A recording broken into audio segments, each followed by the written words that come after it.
4 steps to success. I want to send you away with this. 4 steps to success. Number 1, good ideas.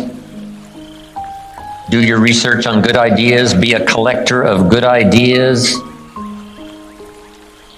Keep a good record of good ideas. My mentor taught me to start keeping a journal when I was 25 years old. I've been doing it now all these years.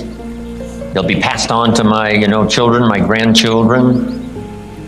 If you hear a good health idea, capture it. Here's what my mentor said. This is good advice. Don't trust your memory.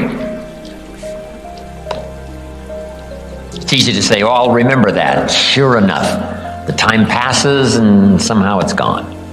So he said, jot it down. If you don't have your journal with you, just grab a piece of paper and jot it down. Later, put it in your journal so that it becomes, attractive to sit down on a cold winter evening and go back through your journal. The ideas that changed your life, the ideas that saved your marriage, the ideas that bailed you out of bankruptcy, the ideas that helped you become successful, the ideas that, made you millions.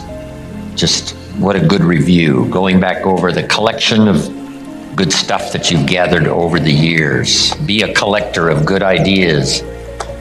For your life, for your business, for your relationships, for your future. Next step to success, good plans. A good plan for the day, a good plan for the future, a good health plan, a good plan for your marriage. Building anything is like building a house. You need to have a plan. Here's a good time management idea. When should you start the day? As soon as you have it finished. It's like building a house, building a life. What if you just started laying bricks and somebody says, what are you building? And you said, I have no idea. See, they would come and take you away to a safe place. So you don't start the house until you finish it. Is it possible to finish the house before you start it? Yes, it would be foolish to start until you had it finished. Not a bad time management idea. Don't start the day till it's pretty well finished. At least the outline of the day. Leave some room to improvise. Leave some room for extra strategy, but finish it before you start. Here's the next one that's a little more challenging. Don't start the week until you have it finished. Lay it out, structure it, then put it to work. The next one is a little tougher yet. Don't start the month until you have it finished. And the big one, it's not a bad idea toward the end of the year. Sit down with your family for the family structured things. Sit down in your business for the business things. Sit down with your financial advisor for your investments and map out the year. Properties to buy, properties to sell, places to go with your family. Lay out the year.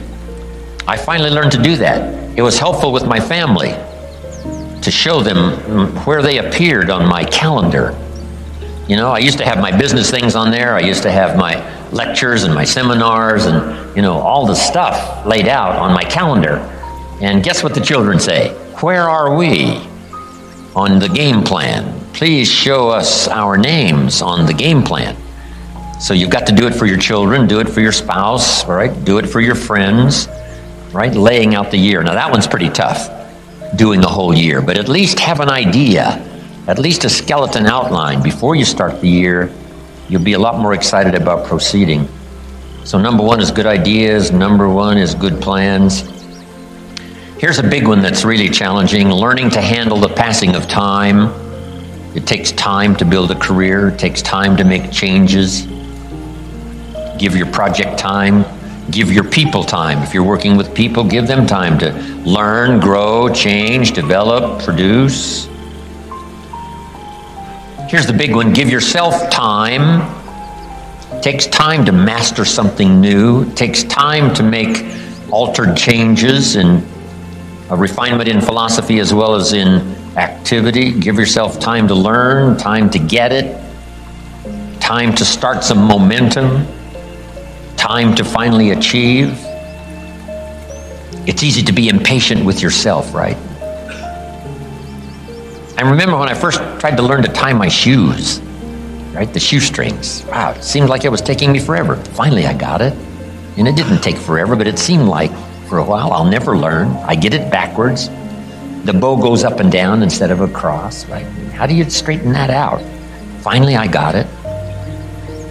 Mama taught me a little bit about playing the piano, right? Here's the left-hand scales. I got that. That's easy. Now she said, here's the right-hand scales. I got that. That's easy. Now she said, today we're going to play both hands at the same time. I said, well, how could you do that?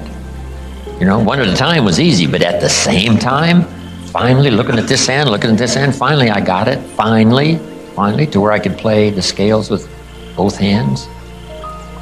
Then I remember the day she said, now we're going to read the music and play both hands. I thought, well, you can't do all that.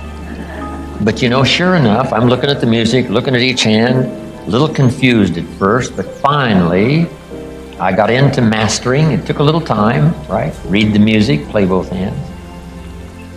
Then I remember the day she said, now we're going to watch the audience read the music, play both hands. I thought, well, now that's going too far.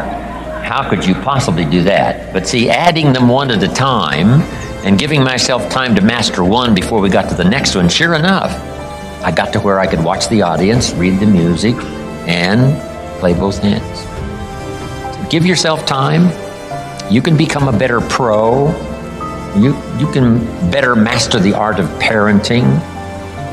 You can better master the art of managing time, conserving resources, working together as a partner. Give yourself time. Here's the next one. Step to success. Learning to solve problems.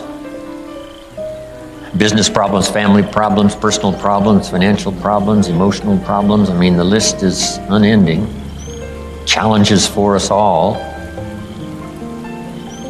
Here's the best way to treat a problem. An opportunity to grow, change if you have to, modify if you must, discard an old philosophy that wasn't working well for a new one. When I first met Mr. Shoaff, he said, show me your current economic plan that you're working on. And I said, I don't have any current economic plan except, you know, keeping my head above water. I mean, that was my current economic plan. He said, well, without plans, it isn't going to change. So why not give up the old way of doing it with your fingers crossed, hoping for the best? Maybe the Democrats will get elected and everything will change for the better. Why don't you modify that old philosophy that hasn't gotten you where you want to go? And let's try some new strategy. Learning from the old, trying some new. And I did that. Solving that problem of amending my philosophy that hadn't gotten me where I wanted to go that first 6 years. Once I made those changes, you know, I became a multimillionaire over the next 6-7 years. The change was so startling, I couldn't believe it myself. But if you make the changes, things will start to change. Here was the best promise my mentor ever gave me. He said, Mr. ROHN, if you will change, everything will change for you. Wow, I took that to heart. And sure enough, the more I changed for the better, the more I changed from having a poor day to a good day, from lack of discipline to discipline. The more I changed, giving up old habits, acquiring new ones, the more my life changed, my income changed, everything changed. So solving problems, treat them as opportunities to amend errors in judgment,